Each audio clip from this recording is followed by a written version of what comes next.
जनाब अस्सलाम वालेकुम। अपने नाल है जनाब असद साहब। असद साहब दे कोले जदों भी पिंड जाओ असद साहब कहंदे है कि जनाब जी मैं चलिया हैगा की करन बोल पट्ठे वड्डन होर पानी पवाना होर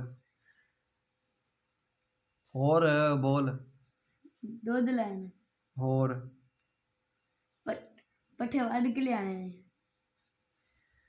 ਇਹ ਜਨਾਬ ਹਰ ਵਾਰੀ ਇੰਝ ਗੱਲ ਕਰਦਾ ਹੈ। ਹੁਣ ਅੱਜ ਤੂੰ ਮੇਰੇ ਕੋਲ ਆਇਆ ਹੋਇਆ ਇੱਥੇ, ਹੁਣ ਤੂੰ ਮੈਨੂੰ ਦੱਸ ਵੀ ਮੱਝਾਂ ਦੇ ਪੱਠੇ ਕੌਣ ਵੱਢ ਸੀ?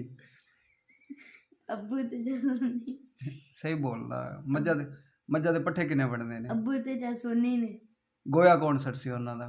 चासोनी ਅੱਛਾ, ਤੇ ਉਸ ਤੋਂ ਇਲਾਵਾ ਪੱਠੇ ਪਾ ਸੀ ਕੌਣ? चासोनी ਪਾਣੀ ਕੌਣ ਪਵਾ ਸੀ?